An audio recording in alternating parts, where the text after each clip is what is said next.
আবু জেহেল খুব ভালোভাবে জানতো যে আমি যে চেয়ারে বসে আছি চেয়ার অবৈধ। কথা বলে না কেন? আবু জেহেল চেয়ারে বৈধ ছিল না অবৈধ ছিল? এজন্য আমরা চাই 15.5 বছরে যারা চেয়ারে ছিলেন আপনারা কিন্তু অবৈধ, আপনার নিজেরাও জানেন, কারণ আমরা আপনাকে ভোট দেইনি। আমার 33 বছর বয়স, 92 সালে আমার জন্ম। এই হিসাবে 33 বছরে 18 বছর থেকে যদি আমি ভোট দেওয়া আরম্ভ করতাম 3 বার ভোট দিতে পারতাম, একবারও পারি নাই। তার মানে এই দেশে ভোট হয়নি। কথা বলেন না কেন? এই 3 বারে যারা এমপি হয়েছেন, মন্ত্রী হয়েছেন, উপজেলা চেয়ারম্যান হয়েছেন, মেয়র হয়েছেন, তারা যদি ভবিষ্যতে কেউ সাবেক এমপি সাবেক মন্ত্রী লেখেন, এটাও একটা অবৈধ কাজ হবে। আপনি এতটুকু লিখতে পারবেন যে সাবেক চোর, আপনি যেটা ছিলেন ওইটা লিখবেন, অসুবিধা কি? না আরেকটু বেশি করে আমি দিয়েছিলাম ডিগ্রি, আপনি লিখবেন সাবেক ডাকাত। আপনি যে ভোট ডাকাতি করেছেন, ভোট চুরি করেছেন, সেটা লিখে দেবেন। মানুষ জানবে যে না, একটা মানুষ পাওয়া গেছে। আজকের মাহফিলে যে একজনের নামে দেখছেন না সাবেক লেখা, আপনার নামও সাবেক লেখা থাকবে আগামীতে, কিন্তু সাবেক সংসদ সদস্য না। আপনি দেখবেন সাবেক ডাকাত বা সাবেক চোর। অন্তত এইটা দেখেও যেন সামনে কেউ এই চুরি করে ডাকাতি করে আর চেয়ারে বসার স্বাদ আর না দেখে। এই কথা বলে না কেন? আমরা চাই এই দেশটাকে যোগ্য মানুষদের হাতে তুলে দিতে। যে মানুষগুলো জীবন দিয়ে গেল, প্রত্যেকের আশা আকাঙ্ক্ষা এইটাই ছিল যে দেশ যারা চালাবে বৈষম্য মুক্ত করে চালাবে। ওইটা বলছিলেন না আজকের অতিথি, কত রকমের বৈষম্যের আগেও ছিল, এখনো আছে।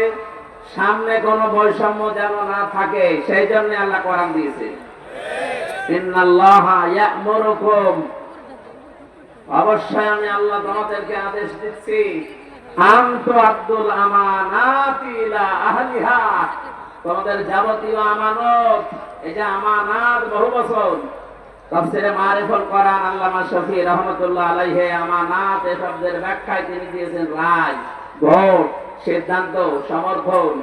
সুতরাং যারা ভোটের কথা শুনলে, রায়ের কথা শুনলে অনেকে মনে করে যে রাজনীতির কথা বলে, ধর্ম ব্যবসায়ী, এ কথা এখন বলছেন অনেকে।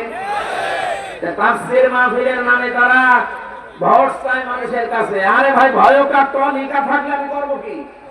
আমি তো আয়াত বাদ দিয়ে দেবো। আর তাফসীর মাহফিল গুলোতে আজ এই রায়ের কথা বলা হয় না, এই জন্য আমাদের বউগুলো হয়ে গেছে রাজমিস্ত্রি, আর আমরা যোগাই।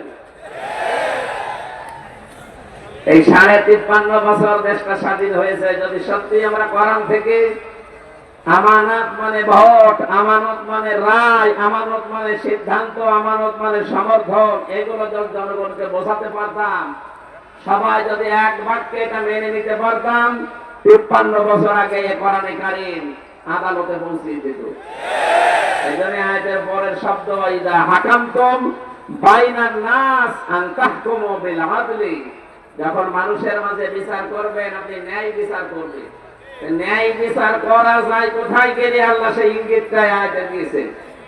এজন্য আমরা এই আয়াতটার সামনে বাস্তবে দেখতে চাই। আপনারা রাজি আছেন না ইনশাআল্লাহ? এদেশে 300 জন এমপি হবে সামনে, অন্তত আমরা চাই 151 জন যেন কোরআন বুকে নিয়ে সংসদে যেতে পারে। এটা যদি আপনার কাছে রাজনীতি মনে হয়, হ্যাঁ এটাই আমার রাজনীতি। এটা যদি ধর্ম ব্যবসা মনে হয়, হ্যাঁ এটাই আমার ধর্ম ব্যবসা। কথা বলছি না কেন?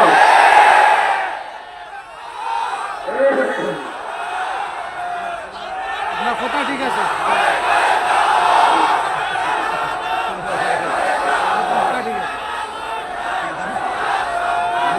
যা নির্যাতন করছে,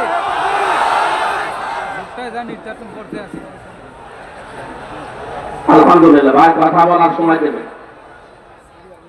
যারা যে কথাগুলো শোনার পরে বুঝে ফেলেন যে আমরা কি বলতে চাই, এতদিন কোথায় ছিলেন? 15.5 বছর বসেননি। সুতরাং আমরা যা বলতে চাই যদি কোরআন হাদিসের বাইরে যাই, তাহলে আপনি আমাকে বাধা দিতে পারেন মুসলিম হিসাবে, যে না এটা কোরআন হাদিসের বাইরে। কোরআন হাদিসের কথা বললে বাধা দেওয়ার কথা তো আবু জেহেলের আর তার বেদাত্তাদের। আপনি বাধা দিতে আসেন, আপনি কি আবু জাহেল? বলেন। এই 15.5 বছরে আমরা যারা আজ টিকে আছি, জীবন তো দিয়ে গেল অনেকে। সেই 2006 থেকে 24 পর্যন্ত 28 অক্টোবর থেকে আরম্ভ হয়েছে। জসিম ভাইকে তারা পিটিয়ে, সাপের মতো পিটিয়ে লগি বইটা দিয়ে হত্যা করে আবার লাশের উপরে ড্যান্স দিল। পৃথিবীর ইতিহাস পাল্টিয়ে ফেলেছে তারা। আমি যত ইতিহাস পড়েছি, কোন মানুষ হত্যা করার পরে লাশের উপরে ড্যান্স দেয়, এটা আইএমএ জাহিলিয়াতের যুগেও বই পাইনি। এটা আওয়ামী জাহিলিয়াতের যুগে আমি পেয়েছি। এক কথা বলেন না কেন? মানুষ কত বিবেক, কত নিচে নেমে গেলে কাজ করতে পারে বলেন। এর পরের বছর 7 সাল আমি সিরাজগঞ্জ থেকে যাচ্ছিলাম একটা অনুষ্ঠান শেষ করে। বাসের ড্রাইভারের পেছনে বসে আছি। ড্রাইভার গাড়ি মাঝখান দিয়ে চালিয়ে না দিয়ে বাম দিয়ে চালিয়ে দিয়ে গাড়ি ঝাঁকি দিয়েছে। ড্রাইভারকে বললাম, আপনি এমন করলেন, এখন তো উল্টিয়েছে তো। ড্রাইভার আমারে বলছে, হুজুর দেখেন না, একটা কুকুর পড়ে আছে, মরা কুকুর। আমি ডবল করে ওর উপরে চাকা চালিয়ে দেবো, আমার বিবেক নেই। আমি বললাম, তো মরা কুকুর মরে গেছে, ওরা ডবল করে মারলে কি আর না মারলে কি? ড্রাইভার আমার দিকে ঘুরে বলছে, হুজুর আপনি কি আসলে হুজুর? আপনি কেমন হুজুর? হ্যাঁ, আমি দেখেন একটা মরা কুকুর পড়ে আছে, আমি ডবল করে চাকা চালাবো, আমার বিবেক কি মরে গেছে? হ্যাঁ। আপনার নাম কি? হুজুর সুব্রত। হ্যাঁ, আপনার ইমান নেই কিন্তু বিবেক আছে। হ্যাঁ, কথা বলে না কেন? আপনার ইমান নেই, আপনার নাম শুনে আমি বুঝেছি যে আপনার ইমান নেই, কিন্তু কি আছে? কিন্তু 10 বছর, আজকে তো 7 সাল। গত বছর 6 সালে আগস্টের 28 তারিখে লগি বৈঠা দিয়ে অনেকে আমার জসিম ভাইকে পিটিয়ে মারার পরে লাশের উপরে ড্যান্স দিলেও আশরাফুল মাখলুক আছে। এদেরকে আপনি কি ইমানও নেই, বিবেকও নেই। আর পৃথিবীতে যারা বিবেক কাজে লাগায় না, ওয়াজালুর রিজসা আলাল্লাযিনা লা ইয়াকিলুন, সূরা ইউনূসের 100 নম্বর আয়াতের শেষের দিকে আছে। আল্লাহ পাক বলেন, যারা বিবেক কাজে লাগাবে না, ভুল সিদ্ধান্ত তাদের উপরে আল্লাহ চাপিয়ে দেবে, যেটা আমরা এই 15.5 বছরে দেখলাম। হ্যাঁ, কথা বলেন না কেন? এজন্য বিবেক যদি কেউ কাজে লাগাতে পারেন, আপনি পথ হারাবেন না। আগামীতে যারা আসতেছেন, যে আসবেন, কে আসবেন আমরা জানি না, যারা আসবেন বিবেকটা যেন আপনার কাজে লাগে, নয়তো আপনিও পথ হারিয়ে ফেলবেন। আমার ভাইরা, আমি যে কথা তুলেছিলাম, কোরআনে কারীম যারা শুনতে এসেছি এই ময়দানে, আমরা যারা বলতে এসেছি, দ্বিতীয় হারাজনের ব্যাখ্যা আমি ছিলাম এই কোরআনের কথা সঠিকভাবে তুলে ধরলে ওই মানুষগুলো মন খারাপ করবে, রাগ করবে, বাধা দেবে, যাদের ব্যবসায় ভাটা পড়ার কথা। কারণ কোরআন নাযিল হওয়ার পর থেকে, এদিকে তাকান, এটা নাযিল হওয়ার পর থেকে আজকের এই দিন পর্যন্ত, এখান থেকে কিয়ামত পর্যন্ত এর শ্রোতা যারা, একে শোনে যারা, শ্রবণ করে যারা, 3 প্রকার শ্রোতার নাম আমরা কোরআনে পেয়েছি। 1 নম্বরে যার নাম বললাম, আবু জেহেল কাফের, নাম কি? 2 নম্বরে শুনতে আসতো ওই জামানায় যারা মুনাফিক, তারা বিশ্বাস করতো কোরআন আল্লাহর কিতাব, কিন্তু যখন শুনতে এসে দেখে যে আমার পরিবার যেভাবে চলে কোরআনের সাথে মেলে না, আমার সমাজ যেভাবে চলে কোরআনের সাথে মেলে না, আমি যে রাজনীতি করি কোরআনের সাথে মেলে না, তখন আস্তে করে পেছন দিক থেকে তারা কে কে করতো, আল্লাহর ভাষায় তারা মুনাফিক। 1 নম্বরে কাফের বাধা দিয়েছে। আপনি দলিল নিতে চাইলে সূরা হামিম সাজদা 26 নম্বর আয়াতে পাবেন। 2 নম্বরে মুনাফিক শোনার পরে পেছন ফিরে কেটে পড়েছে, দলিল নিতে চাইলে সূরা নিসার 61 নম্বর আয়াত। 3 নম্বরে কোরআন শুনতে এসেছে তারা, যারা মুমিন।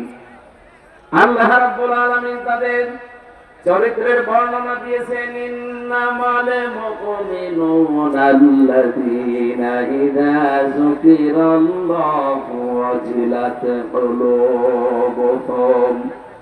আল্লাহর দৃষ্টিতে মুমিন তো তারা যে মানুষগুলোর সামনে আল্লাহর নাম উচ্চারণ হলে তাদের অন্তরাত্মা কেঁপে ওঠে। ওয়াইদা তুলিয়াত আলাইহিম আয়াতুহু যাদাতহুম ঈমানা। কোরআনে কারীম থেকে যখন তাদেরকে তেলাওয়াত করে শোনানো হয়, এর মর্ম বাণীগুলো বোঝার পরে এই মানুষগুলোর ঈমান যা আছে আরো বেড়ে যায়। ওয়া আলা রাব্বিহিম ইয়াতাওয়াক্কালুন। বাড়ি যাওয়ার আগে তারা সিদ্ধান্ত নিয়ে যায়, এই পৃথিবীতে যে কোনো কাজে ভরসা করব কার প্রতি।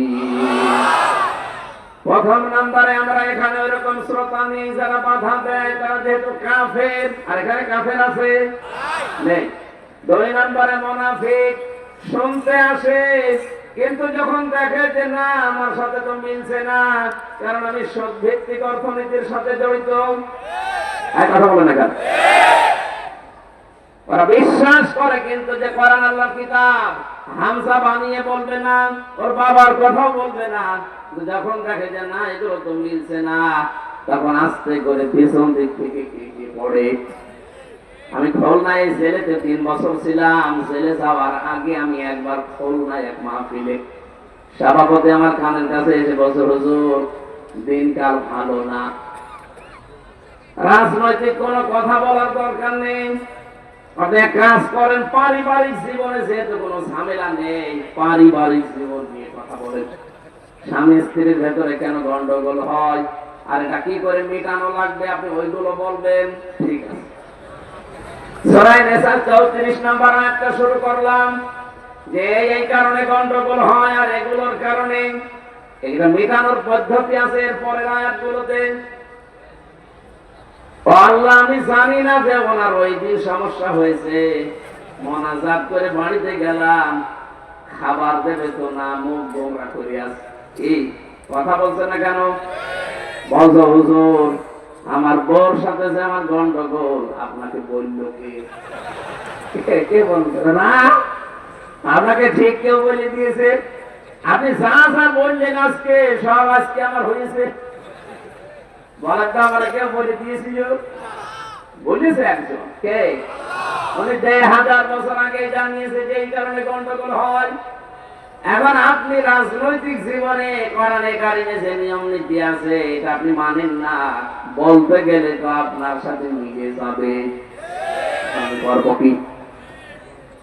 আমি সব জীবন বাদ দিলাম, এখানে 9টা জীবনের কথা আছে। আমি একটা জীবন যেহেতু সামনে, এই জীবনটা আমাদের খুব দরকার, ওই জীবনের 5টা ইঙ্গিত দিয়ে আমরা তাফসীর মাহফিলে প্রবেশ করব। 1 নম্বরে রাজনৈতিক জীবনের নাম শুনলে যে মানুষ উলট পালট ধারণা করে, রাজনীতি, রাজার নীতি। পৃথিবীর রাজাকে আর ওনার নীতি বাদ দিয়ে আপনি কার নীতি করতে চান? আলেমদেরকে আসলে বলে যে হলো রাজনৈতিক কথা বলবেন না। আরে ভাই কোরআনে 918 জায়গায় আমি রাজনীতির কথা পেয়েছি। আমার এই ছোট মাথায় যদি এত হয় যে বড় বড় মাথা যাদের আরো বেশি পাবে। অথচ কত মানুষ অলরেডি বলেই ফেলেছে যে কোরআনের সাথে রাজনীতির কোনো সম্পর্ক নেই। যাই লোকটাই কথা বলেছে সে যদি আমার সামনে সূরা ফাতিহা শুদ্ধ করে পড়তে পারে আমি মিষ্টি খাওয়াবো। আর যদি পড়তে না পারে আমার মনে হয় ওনারা তওবা করে অন্তত পুনরায় মুসলমান হওয়া দরকার। রাজনীতি একটা ইবাদত। বিশ্বনবী যেহেতু নিজে রাষ্ট্রপ্রধান ছিলেন, রাজনীতি না করলে রাষ্ট্রপ্রধান হওয়া যায় না। কথা বলে না কেন? আমাদের যিনি আছেন শাহাবুদ্দিন চপ্পু, উনি পর্যন্ত কয়েকদিন আগে কিন্তু ঘোষণা দিয়েছিল যে আমার এই ঠেলা দিয়ে ফেলা যাবে না, আমি রাজনীতি করা মানুষ। এ কথা বলেছিল না? রাজনীতি না করলে উনিও রাষ্ট্রপতি হতে পারতেন না।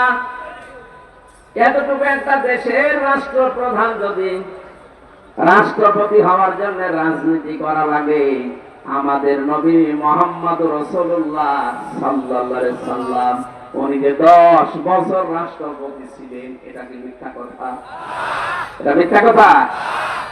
তাহলে আমাদেরকে অবশ্যই রাজনীতি সামনে করা লাগবে। নবীর উম্মত দাবি করলে মাস্ট বিয়ে পথে আসাই লাগবে আপনাকে। আপনি যাই মনে করেন যেটা দুনিয়ার কাজ হোক, এই দুনিয়ার কাজ দিয়ে আপনার আখিরাতের জান্নাত তৈরি হবে। এবার আমি শুধু পয়েন্ট গুলো বলছি।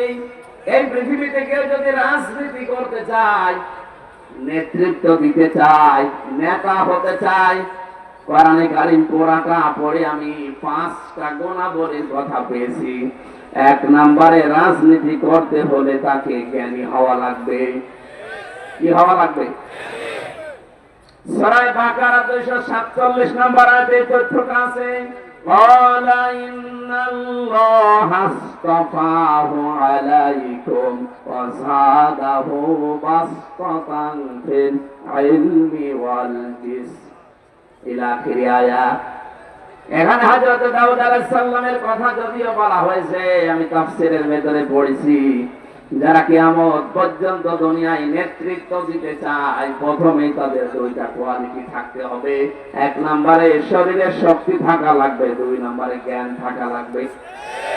আমি তাকান তো আমাদের দেশের দিকে যারা রাজনীতি করছে, ওল্ড হয়ে গেছে। বিশেষ করে এই যে হিরো আলম, এর খেলা দিয়ে পড়ে যাবে না, শরীরে কোনো শক্তি আছে। 2 নম্বরে জ্ঞান।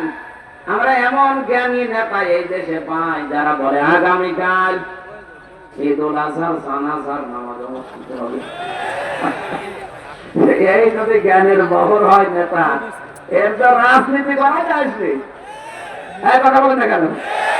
নেতা হওয়ার কোয়ালিটি বলছিলাম 5টা। আপনাকে শক্তিশালী এবং জ্ঞানী হওয়া লাগবে। আমি কি বানিয়ে বললাম এটা? সূরা বাকারা 247 নম্বর আয়াত, 2 নম্বর পারা, 19 নম্বর পৃষ্ঠা, 14 নম্বর লাইনে আছে। বাড়ি যেয়ে মিলিয়ে দেখবে, যে কোনো তাফসীর পড়লে পাবে। 2 নম্বরে পেয়েছি আমি সূরা শুআরা 152 নম্বর আয়াত, 19 নম্বর পারা, 12 নম্বর পৃষ্ঠা, 5 নম্বর লাইনে এটা আছে, ওয়ালা তুতিউ আমারাল মুসরিফিন আল্লাযীনা ইউফসিদুনা ফিল আরদি ওয়ালা ইউসলিহুন।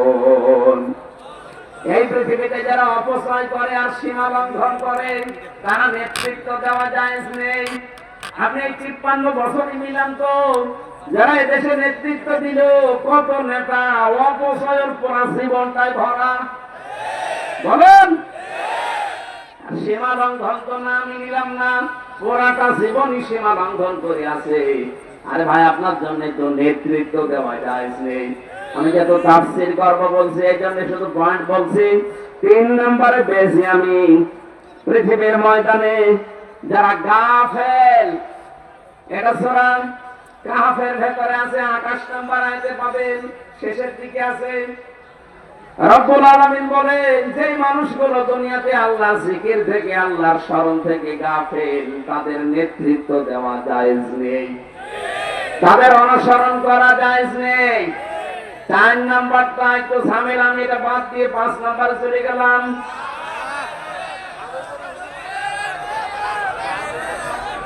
ঠিক আছে, আপনি মেনে নিতে পারলে আমার বলতে অসুবিধা নেই। মেনে নিতে পারার মতো এরকম সৎ সাহস আছে কার কার? দেখে আলহামদুলিল্লাহ, আমি সাহস পেয়েছি বলা। ঠিক আছে, হ্যাঁ, আপনি শুধু আমার কথা না, বাড়িতে মিলাবেন। সূরা নিসা 5 নাম্বার পারার 2 নাম্বার পৃষ্ঠার 10 নাম্বার লাইনের 34 নাম্বার আয়াতের প্রথম অংশে পাবেন, আর রিজালু কাওয়ামুনা আলান নিসা। নেতা হবে পুরুষ, মহিলা হবে যারা একটা বহ। সুতরাং আগামীতে 96% মুসলমানের দেশে যারা নেতৃত্ব দেবে, তারা পুরুষ হওয়া লাগবে।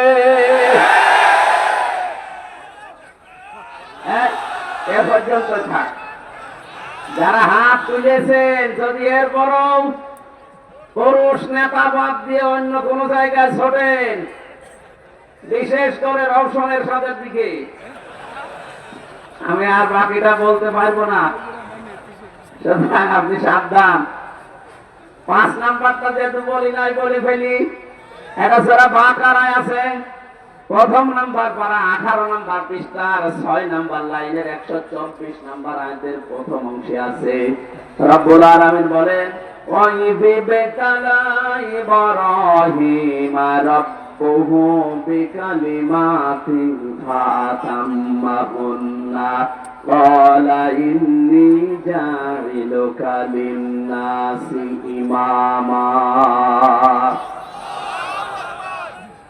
আল্লাহ পাক বলেন, স্মরণ করো ওই সময়ের কথা যখন তোমাদের জাতির পিতা হযরত ইব্রাহিম আলাইহিস সালাম, যার নাম, তাকে আমি আল্লাহ পদে পদে পরীক্ষা করেছিলাম বিভিন্ন বাক্যের দ্বারা। তাফসিরে ফি জিলালিল কোরআন সাইয়্যিদ কুতুব লিখেছেন, হযরত ইব্রাহিমকে আমার আল্লাহ জীবনে 50টা পরীক্ষা করেছিলেন। কত? 50টা পরীক্ষায় তিনি পাশ করেছেন। সর্বশেষ আগুনের যে পরীক্ষাটা, এটা গুরুত্বপূর্ণ। হযরত ইব্রাহিম আগুনের পরীক্ষায় যখন উত্তীর্ণ হয়ে গেলেন, রব্বুল আলামিন বলেন, আমি তোমাকে একেবারে খালি হাতে ফেরত দেব না। ক্বালা ইন্নী জাইলুকা লিন-নাসি ইমামা। শুধু মুসলমানদের জন্য না, লিন-নাস, মানব জাতির জন্য তোমাকে আমি নেতা বানিয়ে দিলাম।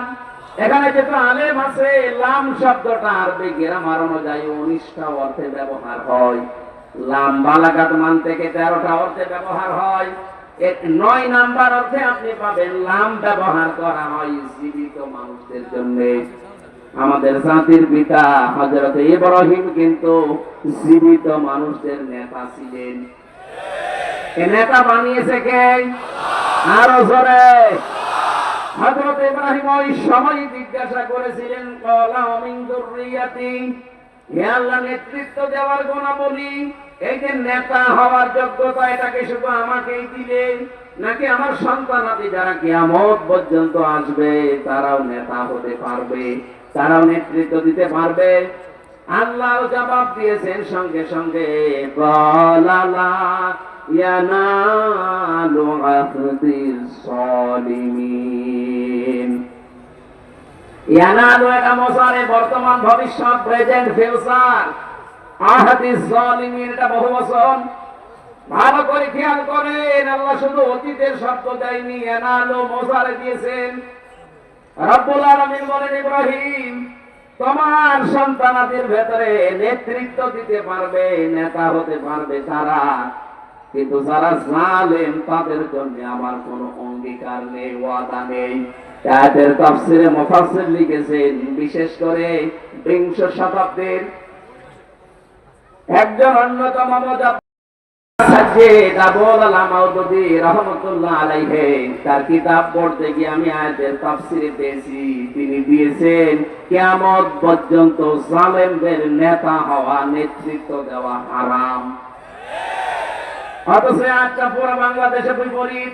যারা বড় বড় নেতা দেখবেন, বড় বড় জালেম তারা। সে যত বড় নেতা ছিল এই দেশে, সে তত বড় জালেম ছিল। সর্বোচ্চ যেটা এই দেশে পালিয়েছে, এটা সবচেয়ে বড় জালেম ছিল। তার প্রমাণ আমি নিজে, আমি ভিকটিম। 3টা বছর আমাকে ফাঁসির কন্ডেম সেলের ভেতরে তালাবদ্ধ করে রেখেছিল, কোনো কারণ নেই, বিনা কারণে। কয়েকদিন আগে আমার মামলা খারিজ হয়ে গেছে সব। আগস্টের 5 তারিখের পরে আমি মামলা তুলেছিলাম। জজ সাহেব এটা দেখে বলছে যে এর ভেতরে তো কোনো মাল মশলা নেই, আমি রায় দেব কি দিয়ে খারিজ করে দিলাম। আলহামদুলিল্লাহ। বলতে গেলাম যে মাননীয় আদালত, 3 বছর তো আপনার কাছে ছিল মামলাটা, তখন তো রায় দেননি। তখন বলেছেন যে মামলা জামিন হয়, আগেই ফেলে দিতেন ফাইল। আর আজকে বলছেন কোন মাল ম্যাটারেস নেই, এই মামলা খারিজ করে দিলাম। উনি এইটাই বলতো, হুজুর আমার হাত বাঁধা ছিল। এখন বলছেন না কেন? এখন আমার হাত খোলা আছে, আমি এখন ন্যায় বিচার করতে পারছি। আমরা এইটাই চাই। বাংলায় 1628টা চেয়ার আছে। কত? 1628টা চেয়ার আছে এই দেশে। এই চেয়ার না, মেন চেয়ার। শুধু একটা চেয়ারে হাত খোলা ছিল, বাকি 1615টা চেয়ার সব হাত বাঁধা ছিল। আমি যে চেয়ারের নামই বলেন, সব চেয়ারেরই হাত বাঁধা, শুধু এক চেয়ারের হাত খোলা ছিল। আপনি মনে করছেন যে কাওয়া কাকুর মনে হয় হাত খোলা ছিল? না, ও কাওয়া কাকুর হাত বাঁধা। একটা চেয়ারের শুধু হাত খোলা ছিল। আমরা চাই এদেশে যেমন এখন সব হাত খুলে গেছে, কিয়ামত পর্যন্ত এই দেশে যত চেয়ারে মানুষ বলবে সবার হাত আবু সাইদের মতো খোলা থাকবে। এটা চান না আপনারা? আরো হাত যেন আর বাধা না থাকে, আর হাত খোলা থাকবে তখন আমার হাকামা বিহি আদালত, যখন এইটার বিচার শুরু হবে। এইটার বিচার ব্যবস্থা তৈরি করার জন্য যদি কেউ দল করে রাজনীতি করে আর আপনি সেইটাকে ধর্ম নিয়ে ব্যবসা করা এই তকমা দিতে চান, সবচাইতে বড় ধর্ম ব্যবসায়ী তারা যারা সিজনাল নামাজি, সিজনাল টুপি মাথায় দেয়, সারা বছর খবর পাওয়া যায় না। শুধু যখন রায়ের সময় আসে, ভোটের সময় আসে, টুপি মাথায় দিয়ে খালি ঘন ঘন সালাম দেয়। কথা বলে না কেন? না, ধর্ম ব্যবসায়ী তো আসলে তারা। আমরা ধর্ম নিয়ে ব্যবসা করে খাই না, আমরা সারা জীবন নিয়ে এই পোশাকে আছি। শুধু ভোটের সময় আপনি টুপি মাথায় দেই, তুমি এখন আমাদের মাথায় নেই, ভোটের সময় এইটাই থাকবে। এক কথা বলেন না কেন?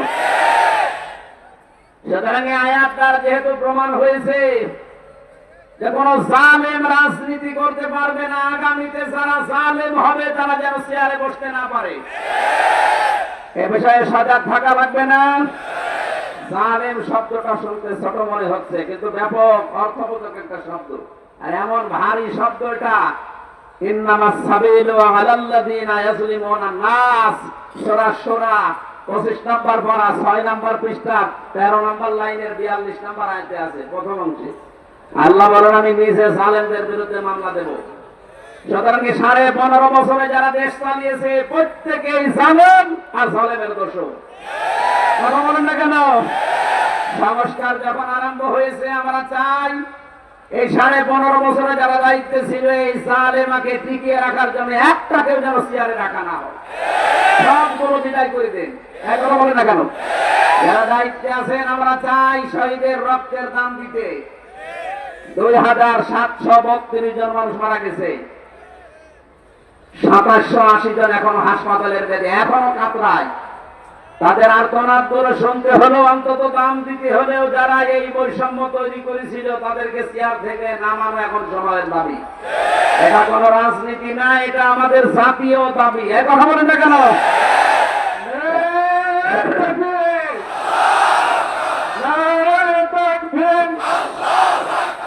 ইসলামের শত্রুরা হুঁশিয়ার সাবধান।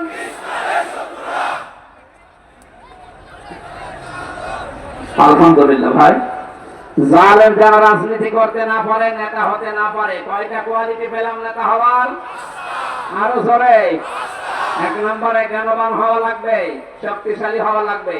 2 নম্বরে ফাসাদ সৃষ্টিকারী, যারা সীমা লঙ্ঘনকারী, এরা নেতা হতে পারবে না। 3 নম্বরে এই পৃথিবীতে যে মানুষগুলো গাফেল আল্লাহ সম্পর্কে, আখিরাত সম্পর্কে, তারা নেতা হতে পারবে না মুসলমানের। 4 নম্বরে কোন মহিলা নেতৃত্ব দিতে পারবে না, তার মানে দায়িত্বে থাকতে পারবে না। 5 নম্বরে কোন জালেমের জন্য রাজনীতি করা জায়েজ নেই।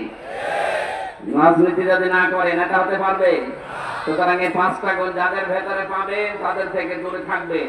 এর বাইরে যাদের পাবেন, নাক কান বন্ধ করে আপনি পেছনে থাকবেন, আপনার আখিরাত তৈরি হবে ইনশাআল্লাহ।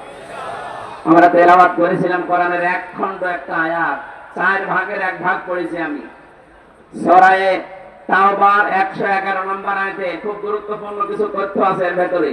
জন্মের পর থেকে আমরা কোরআনের আয়াত শুনেছি, কিন্তু নতুন কিছু এখান থেকে বের করব ইনশাআল্লাহ। রব্বুল আলামিন বলেন, ইন্নাল্লাহ হাশতারা, অবশ্যই আমি আল্লাহ কিনে নিয়েছি, ক্রয় করে নিয়েছি, মিনাল মুমিনিনা, মুমিনদের কাছ থেকে, আনফুসাহুম, তাদের জীবন, ওয়া আমওয়ালাহুম, তাদের সম্পদ, বিআন্না লাহুমুল জান্নাহ, বিনিময়ে যেটা দিয়ে দিয়েছি তার নাম জান্নাত। এটা বাংলা অর্থ ছিল। এবার আসেন তো বাস্তবে নিয়ে যাই। এই পৃথিবীতে 2টা কাতার আছে আল্লাহর কাছে সবচাইতে বেশি প্রিয় কাতার। একটা হচ্ছে ইন্নাল্লাহা ইউহিব্বুল্লাযীনা ইউকাতিলুনা ফি সাবিলিহি সাফফান কান্নাহুম বুনিয়ানুম মারসুস। সূরা সফের 4 নম্বর আয়াতে আল্লাহ জানিয়েছেন, অবশ্যই আমি আল্লাহ সব চাইতে বেশি পছন্দ করি, ভালোবাসি ওই কাতারকে, যেই কাতার সীসা গলা প্রাচীরের মতো ঐক্যবদ্ধ হয়ে আল্লাহর দিন কায়েমের চেষ্টা করে। এই কাতার যদি বাংলাদেশে থাকে, আপনি অবশ্যই সেই কাতারে শামিল হবেন, আল্লাহর প্রিয় পাত্র হওয়া যাবে। 2 নম্বরে নামাজের যে কাতার, এই কাতারের দিকে আল্লাহ কুদরতের নজর দিয়ে তাকিয়ে থাকে, বলেন সুবহানাল্লাহ। এখানে আমরা যেহেতু ক্রয় বিক্রয়ের একটা নাম শুনলাম, আল্লাহ রাব্বুল আলামিন নিজে এখানে ক্রেতা, আর বিক্রেতা হচ্ছে দুনিয়ার যারা মুমিন তারা। আল্লাহ কিন্তু সবার সম্পদ, সবার জীবন কিনতে চান না। আল্লাহ বলেন ইন্নাল্লাহা আশতারা মিনাল মুমিনিনা, আমি মুমিনদের কাছ থেকে কিনতে চাই। তিনি যদি বলতেন ইন্নাল্লাহা আশতারা মিনাল মুনাফিকিনা মিনাল মুশরিকিনা মিনাল কাফিরিনা, যে কাফেরদের কাছে, মুশরিকদের কাছে, মুনাফিকদের কাছে কিনতে চাই, তাহলে আমরা যে সে আমাদের জীবন আর সম্পদ আল্লাহকে দিয়ে দিলে উনি নিয়ে নিত। আল্লাহ বলেন না, আমি কিনতে চাই শুধুমাত্র মুমিনের কাছে। কার কাছে? আরো জোরে বলেন। এবার আমার প্রশ্ন, আমরা মুমিন হয়েছি কিনা? মুমিন যদি এখনো হতে না পারি, সত্যিই কিন্তু আমাদের সম্পদ, আমাদের জীবন আল্লাহ কিনবে না। আজ বাংলাদেশের সাথে আমি আয়াতটা মিলিয়ে দেখেছি, বহু মুসলমান দাবি করে অথচ এখনো মুমিন হতেই পারে নাই। এই লোকটা মসজিদের টাইলস লাগিয়ে দেয়, মাদ্রাসায় ফ্যান কিনে দেয়, পোড়াটায় পানিতে ফেলা হবে। আর আপনি মুমিন না হলে আপনার সম্পদ আল্লাহ কিনবে না। এখন যদি আমি বাজারে যাই, কোনো পচা মাছ আমি হামসা যেমন কিনতে রাজি না, দরকার হয় মাছ কিনবো না, তারপরও পচা মাছ কিনতে আমি রাজি আছি। কথা বলে না কেন? আমার চাইতে আল্লাহর মেধা, যোগ্যতা, দক্ষতা কত বেশি আপনি চিন্তা করেন। উনি যদি পৃথিবীর কিছু কিনতে চান, পচা জীবন, পচা সম্পদ কিনবে? আরো জোরে বলেন। মানুষের জীবন কখন পচে যায়, কখন নষ্ট হয়ে যায়। কোরআনে কারীম জানিয়েছে, যে জীবনে শিরক প্রবেশ করেছে ওই জীবন পচে নষ্ট হয়ে গেছে। এজন্য আমাদের ঈমান যদি শিরক মুক্ত হয় তাহলে এটা পবিত্র, শিরক যুক্ত হলে এটা অপবিত্র। আপনি যতই সুন্দর ঈমানের দাবি করেন। ও ঢাকাবাসী, এবার আসেন তো শিরক শব্দটার সাথে পরিচিত হই। আল্লাহ যেটা পারে ওটা অন্য কেউ পারে, এই বিশ্বাস করার নাম শিরক। বলেন বলেন। ছেলে মেয়ে দিতে পারে কে? এখনো কমায়াশা ইয়াহাবু লিমান ইয়াশাউ ইনাথা ইলা আখিরি আয়া। এর প্রমাণ হচ্ছে ছেলে মেয়ে দেওয়ার দায়িত্ব কার? কোন বাবা পারে, কোন দরবার পারে? সুতরাং এখানে যাবেন না। নবীদের জীবনী পড়বেন, ৮৬ বছর বয়সে হযরতে ইব্রাহিম নবীর সন্তান হয়েছে ৮৬ বছর পর। তারপরেও তিনি কোন কবরে, কোন বাবার দরবারে গিয়েছেন? নবী মানুষ যদি ৮৬ বছর দোয়া করে তারপরে সন্তান হয়, আপনার তো ৮৬ বছর না, ৬ বছরও পার হয়নি, আপনি পাগল হয়ে গেছেন। সুতরাং অনেক মেয়েরা আশপাশে আছে, সাবধান, কোন ভণ্ড পীরের খপ্পরে পড়বেন না। সন্তান দেওয়ার ক্ষমতা কারণে অনেক ভণ্ড এখন বের হয় বিভিন্ন আস্তালায়, গাছতলায়, দরবারে, বলে যে আপেল পড়ে গেছে হুজুর, পীর সাহেব বাবা আপেল পড়ে দিলে নাকি ছেলে হয়। অনেক জায়গায় অনেক মেয়েরা দেখি তার স্বামীকে পাঠায়, বলে যে হামজা হুজুরের কাছে আপেল পড়ে নিয়ে আসেন, কারণ এর আগে খালি মেয়ে হয়েছে, ছেলে হয় না, হুজুর পড়ে দিলে ছেলে হবে। সেদিন দিনাজপুরে পেয়েছিলাম একজনকে, বলছে হুজুর আমার পর পর ৪টা মেয়ে, আমি খুব আশা করে আছি যেন ছেলে হয়, এই আপেলটা পড়িয়ে দেন। বললাম আপেল আমার। আরে ভাই, আপেল পড়ে যদি ছেলে হয়, আমার পর পর 3টা মেয়ে, আমি আপেল পড়ে আমার বউরে খাবো? এগুলো সব বানোয়াট, সব ভিত্তিহীন। কোন মরা বাবা, কোন চিন্তা বাবার ক্ষমতা নেই। অবৈধ কাজ ছাড়া বৈধ ভাবে আপনাকে সন্তান দিতে পারে। কোন বাবার কাছে গিয়ে যদি বৈধ ভাবে সন্তান কেউ নিয়ে আসতে পারে, এটা যাহা মিথ্যা কথা। হ্যাঁ, সন্তান যদি হয়েও থাকে বুঝবেন এটা অবৈধ ভাবে। এক কথা বলে না কেন? এখন বহু ভণ্ড বাবার দ্বারা ভণ্ড সন্তান দুনিয়ায় আসছে না। আমি ইঙ্গিত দিলাম, সাবধান থাকবেন। তাহলে শিরকের পয়েন্ট বোঝাচ্ছিলাম যে আল্লাহ যেটা পারে ওটা অন্য কেউ পারে, এই বিশ্বাস করার নাম কি? আলালাহুল খালকু ওয়াল আমরু, সৃষ্টিটার আইন চলবে তার। সুতরাং এই পৃথিবী সৃষ্টি করেছেন কে? এই প্রমাণ তো পেয়ে গেলে সূরা আরাফের 54 নম্বর আয়াতের মাঝের অংশে আছে। ইনিল হুকমু ইল্লা লিল্লাহ, সূরা ইউসুফ 40 নম্বর আয়াতের মাঝের অংশে আছে। বিধান চলবে কার? সুতরাং আল্লাহর তৈরি করা এই জমিনে আল্লাহর বিধান বাদ দিয়ে যারা মানুষের তৈরি করা আইন কানুন প্রতিষ্ঠা করতে চাচ্ছেন, আপনি শিরিক করছেন। আর শিরিক করলে মানুষ মুশরিক হয়ে যায়। মুশরিক হলে বিনা হিসাবে বিনা বিচারে জাহান্নামী। এত দলিল দিয়েও যদি কেউ ফিরে না আসে, আমার মনে হয় ওর কপালে আর হেদায়েত নেই। বলেন তো এই দেশে এখন মুশরিক আছে কিনা? তাহলে আল্লাহ যেটা পারে ওইটা অন্য কেউ পারে। ইয়াকুলুনা হাল্লানা মিনাল আমরি মিন শাইইন কুল ইন্নাল আমরা কুল্লাহু লিল্লাহ, সূরা আলে ইমরান 154 নম্বর আয়াতের মাঝের অংশে আছে। 4 নাম্বার পারা 9 নাম্বার পৃষ্ঠা 3 নাম্বার লাইনে আছে।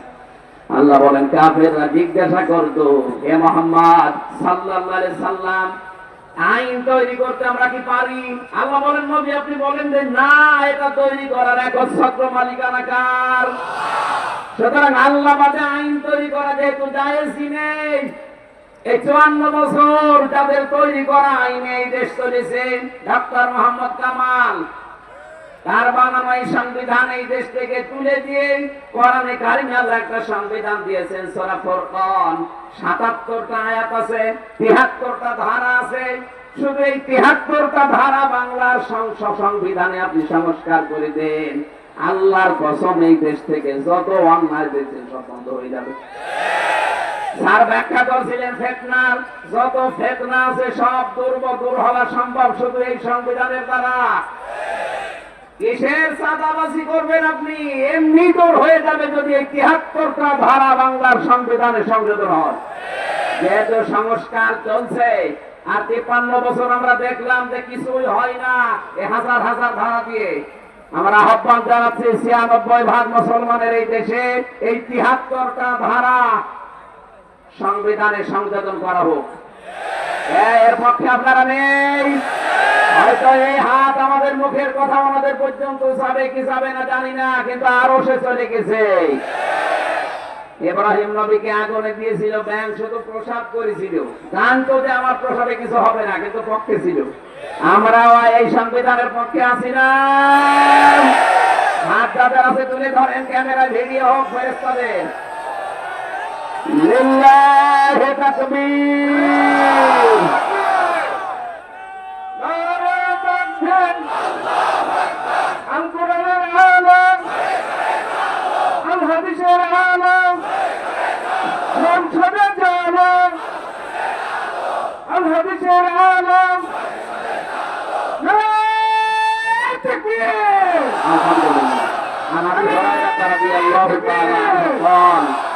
قال النبي صلى الله عليه وسلم من مات ولم يغزو ولم يحدث به نفسه مات على شعبة من النفاق।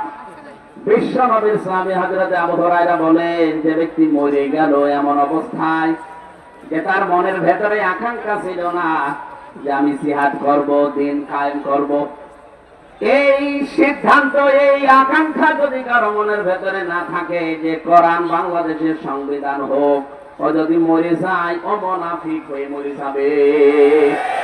সুতরাং আমরা মুনাফিকে থেকে বাঁচতে চাই না। আরো জোরে বলেন। তাহলে আমার পয়েন্টে এসেছে, আল্লাহ পাক ছাড়া আইন যেহেতু কেউ বানাতে পারে না, সুতরাং আল্লাহর আইন বাদ দিয়ে মানুষের তৈরি করা আইন এই দেশে আমরা কায়েম হতে দেব? বলেন দেব? চেষ্টা করে যাব আমরা মরণ পর্যন্ত। কায়েম হলে কোরআনের আয়াত ভালো, না হলে আমাদের কোনো লস নেই। আমাদের জীবনের শেষ দিন বেতন আছে, জান্নাত। কথা বলেন না কেন? সুতরাং জীবনের শেষ দিন পর্যন্ত একটা কাজ করে যাওয়া লাগবে, 500 ফরজ আছে কোরআনের ভেতরে, এটা 1 নাম্বার ফরজ। আনাকিমুদ্দিন ওয়ালা তাতাফাররাকু ফি, দিন কায়েম করো, এ বিষয়ে কোনো ফতোয়াবাজি করবে না, কোন মতপার্থক্য এখানে চলবে না। সুতরাং যে যে জায়গায় কাজ করছেন, তাবলীগ করেন, পীরগিরি করেন, জিহাদ করেন, সাই করেন, দায়িত্বে আপনার জীবনে এইটা নেওয়া লাগবে যে আমি এই দেশে আল্লাহর কোরআনের রাজ কায়েম দেখতে চাই। এখানে কোনো ফতোয়াবাজি চলবে না ইনশাআল্লাহ। সংসদীয় জনগণ আল কোরআনের আমার ভাইরা, আমরা দুইটা পয়েন্ট বললাম, কি আল্লাহ যেটা পারে ওটা অন্য কেউ পারে, বিশ্বাস করার নাম শিরিক, শিরিক যে করে সে মুশরিক, আর মুশরিকের জায়গা ইন্নাহু মান ইউশরিক বিল্লাহ ফাকাদ হারামাল্লাহু আলাইহিল জান্নাহ ওয়া মাওয়াহুন নার। যারা শিরিক করে তাদের জায়গা